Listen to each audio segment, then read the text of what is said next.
Two guards marched forward to remove an old, limping dog from a soldier's funeral. He had no leash, no tags, no place there. But just as they reached for him, 5 U.S. Marines stood up in silence and blocked their path. He wasn't listed in the funeral program. He didn't walk straight, just limped in from nowhere, like a ghost from another life. No one recognized him. No one had a clue where he came from. But this old dog, somehow, he knew exactly where he was, exactly who he was there for. And when the truth finally came out, every heart in that cemetery shattered. Because this wasn't just about a dog. It was about a final mission, a promise made in war, kept in peace, and honored in death. Before I tell you what happened next, can I ask you for one small thing? If you believe a bond this strong between a soldier and his dog should never be forgotten, please hit that subscribe button. Most people just watch and scroll away, but your one click could help this story reach someone who really needs to see what true loyalty looks like. The morning air settled cool and still over Arlington National Cemetery.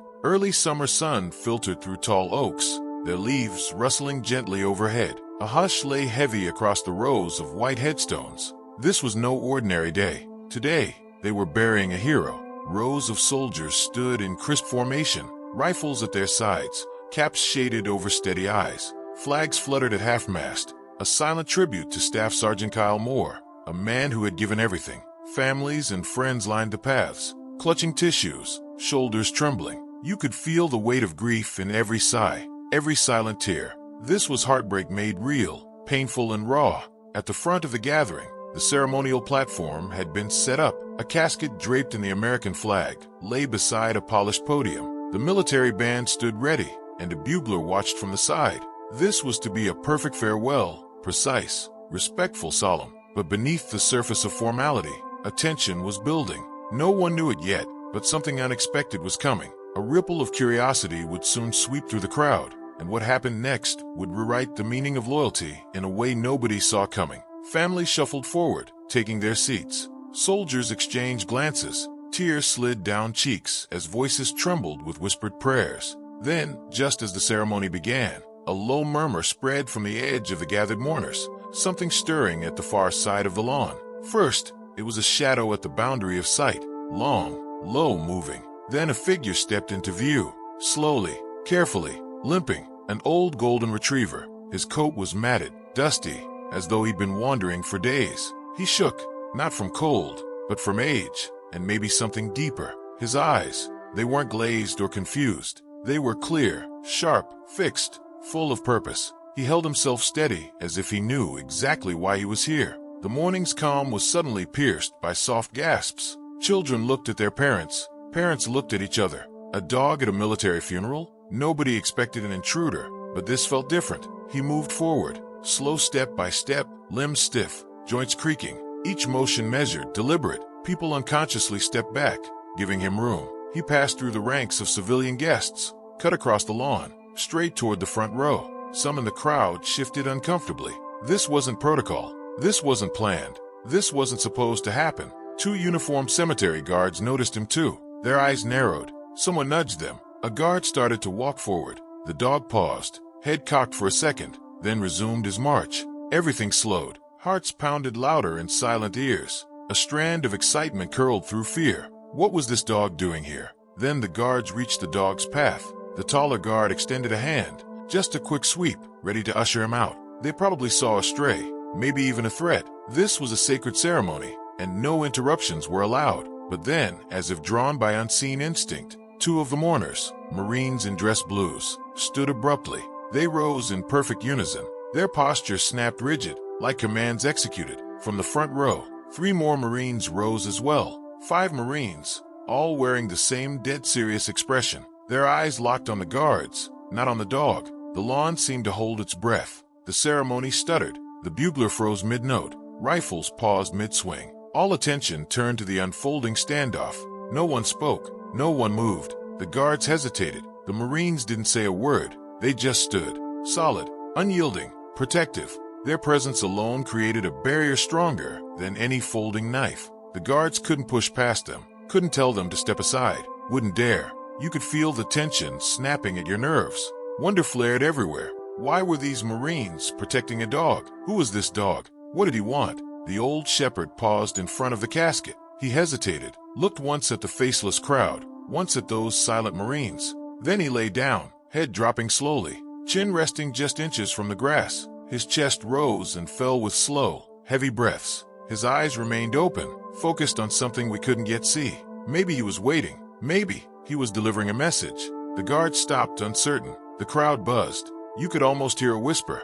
"Do you know who that is?" That's when one of the Marines, a young corporal, leaned in toward another. "That's Max," he whispered. A name, just one whisper, but it landed like a thunderclap. Max. Nobody around recognized it, but for those 5 Marines, that name changed everything. Defensiveness became devotion. They shifted closer to the dog, shielding him without words. The guards backed off. The ceremony resumed, but a new layer had been added. Confusion, curiosity, a sense that this was no stray. This was no accident. People craned their necks, trying to see what the Marines saw.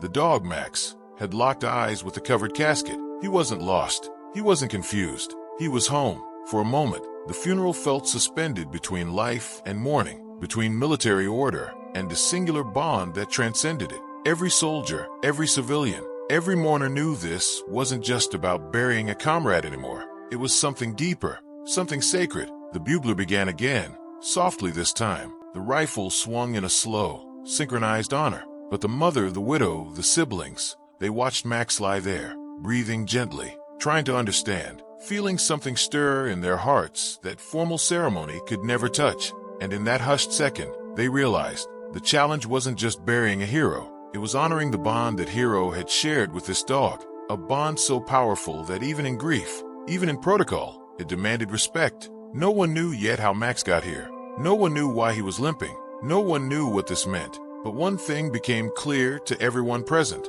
This wasn't just a funeral anymore. It was a reckoning. And that's when you realized the real challenge, the real mystery, not who was being honored, but why this dog was here, and whether anyone would truly understand what he was trying to say. It was quiet again, but not the peaceful kind of quiet you hope for at a funeral. This was the kind that wrapped around your chest and made it hard to breathe, because now everyone was staring at that dog. Max didn't move, didn't flinch, didn't seem bothered by the attention, but there was something in his stillness that didn't feel ordinary, like he was remembering. The 5 Marines stayed standing, their eyes locked forward, refusing to budge. It didn't matter that the ceremony was continuing. It didn't matter that people were starting to whisper. Their message was loud and clear. "You don't touch this dog." One of the younger soldiers in the crowd leaned over to an older man in a decorated uniform and whispered, "Is that really him? The one from the Afghanistan stories?" The older man didn't reply. He just stared at the dog and gave a slow, firm nod. And just like that, the room, the whole open field, shifted. Now Max wasn't just a stray. He was someone, a presence, a witness to something the rest of them would never understand. One of the Marines who'd stood up earlier, Sergeant Daniel Hayes, stepped forward. He approached Kyle's mother, who was sitting quietly in the front row, tears streaking down her cheeks. She looked up, puzzled, as Hayes crouched beside her and gently asked, "Didn't anyone tell you Max was still alive?" She shook her head, confused. "Max? You mean Kyle's dog?" Hayes nodded. "Kyle used to tell us. Max was more than just a K9. He was his shadow. Said the only reason he made it through his 3rd tour was because of that dog." Her lips trembled. She looked over at Max again, lying still near the casket. "I thought he died in the crash too," she whispered. "No, ma'am," Hayes said softly. "He survived, and somehow he found his way here." At that moment, you could practically hear everyone's thoughts. How did he get here? Kyle's accident had happened over 100 miles away. His home had been in a quiet Texas suburb. Arlington was far, far for a dog to travel, especially one in that condition. He looked frail, too thin. His fur had patches of mud, leaves caught in it. His nails were cracked. One of his legs dragged slightly behind him when he walked. But his eyes looked like they had walked 1,000 miles and still weren't done yet. Whispers floated through the crowd. "I heard he ran off the night Kyle died. No one's seen him in weeks. Do you think he knew?" And while nobody could answer that, deep down, every person in that cemetery was starting to believe the same thing. Max wasn't lost. He was on a mission. Kyle and Max had served 3 tours together. They'd cleared explosives, patrolled dangerous villages, slept in the dirt, faced gunfire, storms, and silence together. And when Kyle got out, he made sure Max did too. He didn't just adopt him, he made Max his family. The stories from their time together spread like legends across their unit. Like the time Max jumped in front of Kyle when a rooftop sniper fired unexpectedly, or when he sniffed out an ID buried under loose gravel, right where Kyle had just stepped back from. That bond wasn't made in training. It was made in fire, in fear, in faith. When Kyle died, a part of Max had probably broken, but clearly not the part that remembered his duty, because he had come back, through rain, through streets, through highways. He had found Kyle. Max began to shift slightly now, lifting his head from the grass. His breath was heavy, but his eyes remained steady on the casket. He made a sound then, low and deep, not a growl, not a whine, just a soft rumble, like he was saying something only Kyle would understand. Hayes noticed it. He stepped closer and slowly knelt beside the dog. "You still guarding him, huh?" he whispered. Max blinked slowly, and right then, right there, Hayes did something no one expected. He reached into his pocket and pulled out a tattered patch. He held it in his palm. It was dusty, frayed around the edges, but still legible. More in Max. Unit patch. Custom. Worn by Kyle through his final deployment. "Kyle gave me this after we came back," Hayes said. "Told me to keep it safe.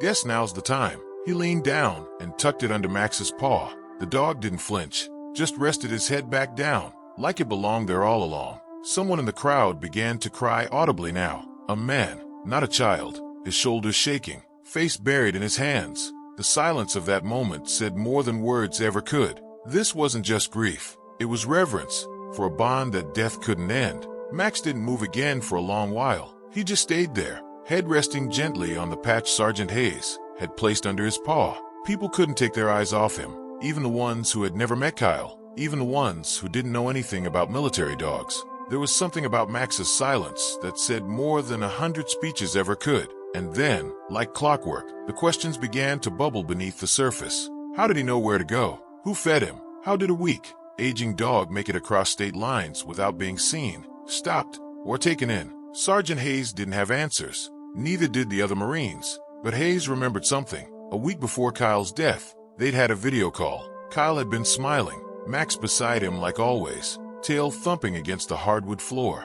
And Kyle had said something strange that now echoed in Hayes' head. "If anything ever happens to me, I think Max would know before anybody. He feels things. I swear he can sense when something's coming." At the time, Hayes had laughed it off. Now he wasn't so sure. The bond between man and dog is a powerful one. But the bond between a soldier and his K9 partner? That's something else entirely. It's forged in life or death moments, in silence during danger, in unspoken understanding. Kyle and Max had gone through hell together. And maybe, just maybe, when Kyle's light went out, Max had felt it. Maybe he hadn't wandered off. Maybe he'd gone searching. Word was starting to spread through the cemetery. One woman clutched her husband's arm, her voice trembling as she said, "I read once that some dogs can find their owners' graves, even if they've never been there." A man nearby nodded. "Happened in Italy once. A shepherd dog showed up at his owner's funeral and kept coming back every day for 10 years. But this wasn't folklore. This was happening now, before their very eyes." Max was breathing slower now, but still steady. His ears twitched occasionally. His eyes didn't close, not even once. He was alert, watching. The pastor paused midway through his eulogy. He glanced at the family, then at Max, and said something that changed the tone of everything. "You know, some people say angels come in strange forms. I used to think that was just poetry. But today, looking at that dog, I think we're seeing something holy." No one argued, because how could you? This old, broken dog had shown up to honor a man, not with words, not with flowers, but by simply being there, present, loyal, unmoving. And it stirred something in everyone. Even the guards who had tried to remove him earlier stood at a respectful distance now. They looked ashamed, not of what they had done, but of what they hadn't known. And maybe that's what made this moment so powerful. It wasn't just about Kyle. It wasn't just about Max. It was about all the things that go unseen. The love, the sacrifice, the invisible thread that connects two souls across time and distance. Somewhere in the middle of the service, a little girl, no more than 6 or 7, walked up to Max. Her parents tried to pull her back, whispering, "No, sweetie, he's tired. Let him be." But she walked forward anyway, holding something in her hands. A small, hand-drawn picture. A child's crayon version of a soldier and a dog, standing side by side in front of an American flag. She knelt down, gently placed it next to Max, and whispered something into his ear. No one could hear what she said, but Max lifted his head just slightly and licked her hand. The moment was so pure, so quiet. It made half the front row choke up instantly. Max didn't move again for a long time after that. He just rested his head on the ground and stared at the casket like he was keeping watch, because maybe he was. Maybe in his mind, the mission wasn't over. Maybe it wasn't about where Kyle had gone, but about who was left behind. Max had seen war. He'd felt loss. But this was different. This was final. And maybe that's why he came. Not to say goodbye, but to make sure everyone else said it the right way. To remind them what Kyle stood for. Not with words, but with presence, with loyalty. To sit beside his best friend one last time and let the world know. This man mattered. This bond mattered. I remember. And that's something no eulogy, no folded flag, no rifle salute could ever express better. The sun was beginning to shift above the trees, casting longer shadows over the rows of tombstones. The air had gone still again, but it wasn't the same kind of stillness from earlier that morning. This wasn't silence from grief. It was silence from awe. There was a feeling, unspoken but deeply felt, that something sacred was happening right in front of them. Kyle's casket hadn't been lowered yet. The folded flag hadn't yet been handed to his mother. The eulogy had paused, but nobody minded, because everyone's attention remained locked on one thing, or rather, one soul, curled quietly at the foot of the casket.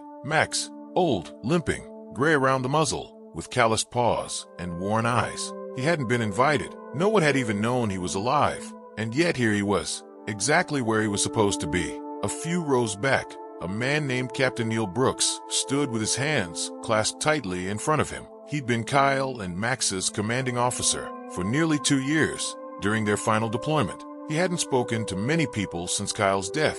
Too much pain, too many memories. But now he stepped forward. You could hear the rustle of his uniform as he moved, and people slowly turned their heads as he made his way to the front, stopping just a few feet from Max. He cleared his throat, then said quietly, "I wasn't going to say anything today. Didn't think I could, but now that I see Max, I don't think I have a choice." The pastor stepped back respectfully, giving the captain the space to speak. Brooks looked down at Max, his face softening. Then he turned toward the people. "You all know Staff Sergeant Kyle Moore as a hero, as a brother, a son, a friend. I knew him as something else too, a protector, a stubborn one, but a good one. The kind of guy who'd take the blame for a mistake someone else made, just to keep them safe. The kind of guy who'd run toward danger when everyone else was still trying to figure out what was happening." He paused. But most people don't know that the person Kyle trusted most out there wasn't even a person. He gestured gently toward Max. It was him, that dog, that mutt, who barely weighed 50 pounds soaking wet,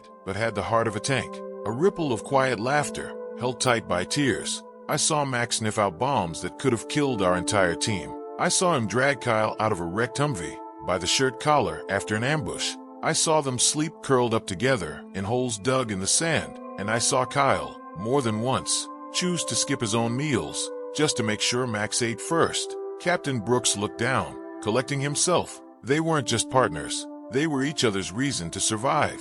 Then he stepped closer to Max, knelt down with some effort, and gently placed his hand on the dog's back. "You brought him home, didn't you?" he whispered, barely audible to those closest. Max didn't react much, just a small, steady blink, as if acknowledging the truth, without needing to explain how. There was still no answer to the biggest question. How had he made it here? Kyle's home had been in El Paso. Arlington was more than 600 miles away. No leash, no tags, no food, no help, no explanation. But here Max was, and the people around him, they didn't care about logic anymore. They just believed. There's something about raw emotion, about being in the presence of something that's both heartbreaking and impossibly pure, that makes the mind let go of needing answers. Kyle's mother reached into her handbag and pulled out something small and folded. It was a letter, still sealed, the envelope red in clean handwriting, for Max. "Only if I don't make it." She stared at it for a long moment, unsure. Then she looked at the Marines, who all nodded solemnly. Sergeant Hayes stepped forward again and gently opened it, kneeling beside Max. He read softly aloud, but only loud enough for the few people in the front to hear. "Max, if you're reading this, it means I'm not coming back.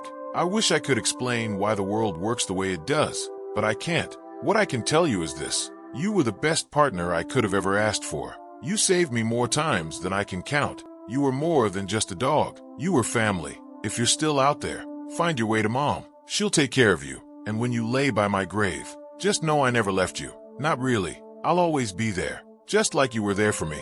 The words hung in the air like smoke, heavy, lasting. Some people sobbed openly now. Others just closed their eyes and held the person next to them a little tighter. Even the guards who'd first tried to remove Max had taken off their hats. What kind of love was this? What kind of loyalty crosses hundreds of miles? What kind of memory lives in a dog's heart strong enough to lead him home? That was the unspoken question hanging in the air, and no one, not even science, had an answer. But that didn't matter, because Max didn't need to explain it. He had shown it through every painful step, every sleepless night, every inch of earth he covered. He hadn't just found his way to a funeral. He had found his way back to his mission, to the one human he'd never stopped serving. And somehow, even after death, Kyle had kept his final promise. You'll never be alone, Max. Not ever. Max didn't move as the letter was finished. Not even a twitch. But there was something in his breathing now. Something that felt heavier, more labored. Like a deep ache was settling into his chest. It was as if the moment he had been holding out for, the one thing he needed to witness, was coming to pass. Somewhere in the back, a military photographer silently raised his camera. But just as he did, one of the Marines gently lowered it with a hand on his wrist. No one needed a photo. This moment didn't belong to history books. It belonged to Max. Kyle's mother stood up slowly. She walked past the line of folding chairs, past the wreaths, past the polished dress shoes of the Marines, standing still as statues. She stopped directly in front of Max and knelt down, her knees pressing into the damp grass. She didn't reach out to pet him right away. She just whispered, "You came back to me." At first, Max didn't respond. Then, barely lifting his head, he nudged her hand. Her shoulders shook as she leaned down and cradled his face gently in her palms. "You're all I have left of him now," she said softly. She stayed there, forehead to forehead with the dog who had somehow defied every law of time, space, and logic just to be there. People in the crowd watched through a blur of tears. No one spoke. No one moved. Even the young children, who couldn't possibly understand the full weight of what was happening, felt it. The sacredness, the finality. Kyle's brother, who hadn't spoken much since the accident, stepped forward next. He was a large man, military-cut hair, sunglasses on, but now his face was wet with tears. He knelt beside Max and said, "I didn't believe in any of this stuff. Destiny, signs, whatever. I thought it was just pain dressed up in fancy words." He sniffed hard and chuckled without humor. "But you proved me wrong, old boy." He reached into his jacket and pulled out a dog tag. "Not Kyle's, Max's. I kept this," he said. After the funeral, guys picked up Kyle's stuff. "I didn't think I'd ever get to return it." He clipped it gently to Max's collar. The tag clicked into place. A tiny metallic sound in the heavy quiet. It read, "Max, K9 Unit, Staff Sergeant K. Moore, always loyal." Max blinked slowly. His body trembled just a little. Then he lowered his head back down onto his paws. A soft wind picked up across the cemetery. The flags rustled. A few leaves tumbled across the lawn. The pastor stepped forward again and looked out at the crowd. "I don't think it's right to continue as if today is just a typical ceremony," he said. "I think we've witnessed something rare, something sacred, not just between man and dog, but between two souls who refuse to let each other go." He turned toward the honor guard and gave a slight nod. Then, slowly, the final moments of the service began. The 21-gun salute, the folding of the flag, the soft, aching notes of taps, rising into the sky like a final breath. Max didn't flinch at the sound. He didn't move. He just stayed curled beside the casket, as if protecting Kyle one final time from anything the world might throw his way. When the folded flag was handed to Kyle's mother, she didn't clutch it like most do. Instead, she reached down and gently placed it beside Max. "He would have wanted you to have this too," she whispered. Max pressed his nose against it and closed his eyes. The Marines in the front row shifted now. They weren't just watching, they were waiting. They knew this wasn't the end yet. There was one more moment still to come. A few minutes later, as people began to slowly rise, hug each other, and walk back toward the chapel, Max remained where he was, unmoving, unblinking, still breathing, but slower. Kyle's mother stayed with him. So did Sergeant Hayes. So did the captain. No one asked them to. They just knew. You don't leave a soldier behind, not even a four-legged one. And then, a woman from the local shelter arrived. She had driven down from over 2 hours away. Someone had called her mid-ceremony after recognizing Max's photo in a missing dog flyer online. She walked up to the group with soft steps and a file tucked under her arm. I think this might help explain how he got here," she said nervously. Captain Brooks took the file and opened it. Inside were several photos, Max in a kennel, refusing food. Max curled by the shelter door, looking out every day like he was waiting for someone. There was also a map of the route from the shelter to Arlington, drawn with red ink, with dots where people had reported seeing a limping dog walking alone near highways, fields, and even train tracks. He didn't take a direct path. He took the hardest one, the one that kept him out of sight, the one that brought him here. No help, no collar, no clue, just memory, just heart, just instinct. And now, finally peace. The sun dipped lower, shadows stretched long, and Max, still resting, let out one last deep breath. Still, but full of something more than just life, full of love, full of honor, and everyone around him felt it. The mission was nearly complete, even as most of the crowd began to drift toward the exit. A quiet group remained near the casket. Max hadn't moved, not to stretch, not to shift, not even to lift his head, but the way he lay there, completely still, nose touching the corner of the folded flag, didn't look like sleep. It looked like he was guarding, not because he had to, but because that's who he was. Captain Brooks crouched beside him again, watching the shallow rise and fall of the dog's chest. "There's a kind of soldier that never leaves his post," he said softly. Kyle's mother was sitting nearby, her hands folded tightly in her lap, as if holding her emotions together by sheer will. Sergeant Hayes, standing just behind her, cleared his throat. "I don't think he plans to leave," he said. No one disagreed. No one wanted to be the one to say it out loud, but the truth hung heavy in the air. Max was fading. It wasn't the weariness of a long journey or the exhaustion of age. It was something deeper, something chosen, like a soul that had carried out its final mission and now could finally rest. The shelter worker who had shown up earlier was sitting on the grass now, cross-legged, flipping through the rest of the documents she had brought. There, buried under copies of lost pet flyers and intake notes, was something no one expected to find. A medical form. It was dated just 6 weeks before Kyle's accident. Max had been brought in by Kyle for a checkup, and according to the vet's notes, he had advanced arthritis, cataracts forming in both eyes, and a heart murmur. He wasn't supposed to be traveling. He wasn't even supposed to be walking long distances. But here he was, over 600 miles from home. It didn't make sense. And yet, somehow, it made all the sense in the world. Max didn't come because he was strong. He came because he was loyal, because something in him refused to let Kyle be buried alone. Kyle's mother took the medical report, read it twice, and pressed it to her chest. "He was already dying," she whispered, "and he spent whatever time he had left getting here." Her voice broke, just to be with Kyle one last time. It was quiet for a while after that. The sun dipped lower, now casting long, golden rays across the lawn, touching the top of Kyle's casket and spilling across Max's worn coat. Somehow, it made the moment feel even more sacred, like the world itself was bowing its head. One of the young Marines in the honor guard stepped forward. He couldn't have been older than 20, freckles across his face, hands trembling slightly. He stood beside Max and said, barely loud enough for anyone to hear, "When I enlisted, I thought I understood what service meant, what sacrifice meant, but watching him," he paused, eyes fixed on Max. "That's love I didn't even know existed."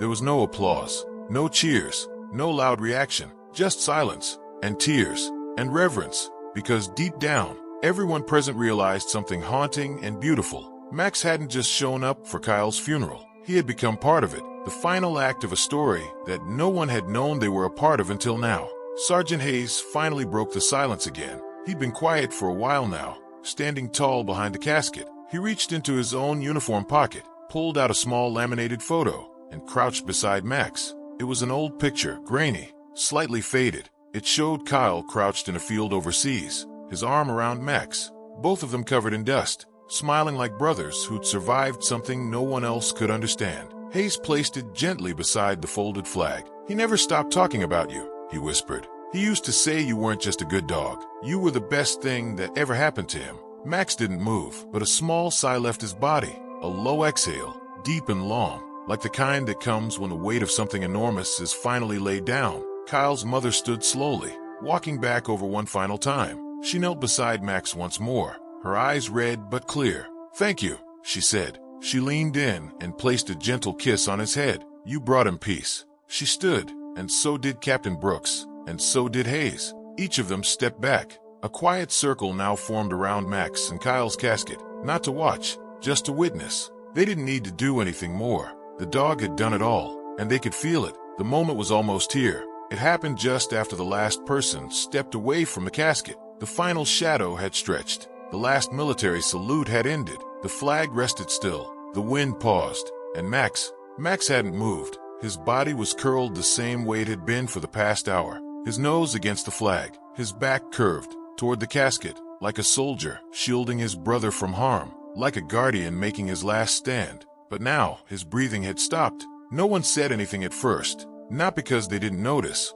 but because they didn't want it to be true. The moment was too still, too sacred to interrupt. Sergeant Hayes was the first to step forward. He knelt slowly, very slowly, and placed 2 fingers gently against Max's chest. No rise, no fall, no flutter of breath. Hayes' shoulders sagged. He bowed his head. He's gone. And suddenly, the final piece of the puzzle clicked into place. Max hadn't come to mourn Kyle. He had come to join him. The old golden retriever had used the very last of his strength, of his soul, to carry out the final duty of his life, to make sure his partner was not buried alone. He had guarded Kyle's casket with his final breath.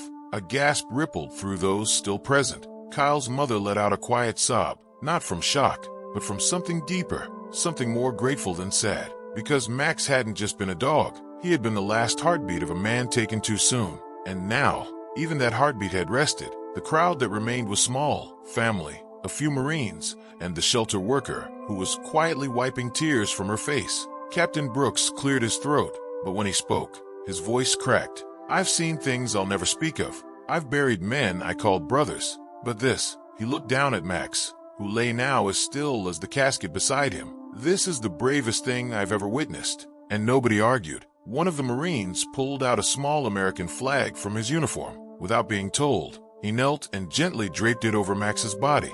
Another Marine removed his own cap and placed it beside Max. No orders, no commands, no discussion, just instinct, respect, and the quiet agreement that Max was not just an animal, but a soldier who had earned his rest. Someone called the base chaplain. When he arrived, he didn't speak at first. He just stood in silence. Then softly he said, "He needs a flag ceremony." Kyle's mother looked up. "You mean like?" "Yes," the chaplain replied. "He deserves it." Within 30 minutes, a full honor detail had returned. Not because they were scheduled to, but because they asked to. Word had already begun to spread across the base. AK-9 had walked 600 miles to attend the funeral of his fallen soldier and died at his side. No headline, no media coverage, just whispers passed between uniforms. And in those whispers, a legend was born. When the new honor guard arrived, they stood at attention around both Kyle's casket and Max's body. The folded flag beside Max was lifted, and for a moment, the Marine holding it just stood, hesitant. "What do I do?" he asked Hayes. Hayes answered simply, "Fold it, like you would for any brother." And so they did, each crease slow, deliberate, perfect. When the flag was handed to Kyle's mother a second time, it wasn't just cloth, it was memory, it was sacrifice. It was the story of a dog who wouldn't let death separate him from the man he loved. She accepted it with both hands, held it to her chest, and whispered, "Now I can let go." Max was not buried in a pet cemetery. He wasn't taken to the shelter. He was buried at Kyle's family plot beside Kyle. Not above, not behind, beside, because that's where he always belonged. The headstone would later read, "Max, K9, U.S. Army partner." He walked through fire with his best friend, then walked through miles of pain just to say goodbye. A photo from that day, never meant to be taken, would eventually make its way to a veterans group online, then to a local news page, then to the national spotlight. But by then, the people who had been there didn't care about the attention. They knew the truth. They had witnessed something sacred, a story that didn't need cameras or hashtags to matter, a story that lived in the heart, a legacy that lived on. Years later, a new plaque would be installed outside a K9 training center in Virginia. It didn't just honor Max, it honored every dog that served and loved and never got a ceremony. And beneath it, carved into the stone, were just a few simple words. Some heroes walk on 2 legs, some walk on 4, all walk together. And for the people who had been there on that cool morning at Arlington, they would never look at a dog the same way again. There are stories we hear that leave a mark, and then there are stories like this one, stories that change us. Max didn't need a uniform. He didn't need medals. He didn't need words. His life was a quiet example of something most of us spend a lifetime searching for. True loyalty, not the kind that fades when things get hard, not the kind that only shows up when it's easy, but the kind that crosses hundreds of miles, walks through pain, through hunger, through confusion, just to lie beside someone one last time. Max didn't just love Kyle, he remembered him, honored him, refused to let him go, even in death. And that's what people will never forget, not the way he looked, not even how he died, but why he showed up, because in a world full of noise, this dog walked in silence, and said more than any words ever could. He reminded every person at that funeral, and every person who's heard the story since, that love like that is real, that there are bonds so deep, so unbreakable, they last beyond the grave. Maybe that's what makes this story so unforgettable. It's not just about a dog who showed up at a funeral. It's about the message he left behind, a reminder that in the middle of grief, there can still be grace, that even in death, there can still be devotion, and that sometimes, the truest kind of goodbye is simply showing up. Max showed up, and because of that, everyone walked away changed. If this story moved you even a little, watch the next one. It's even more powerful.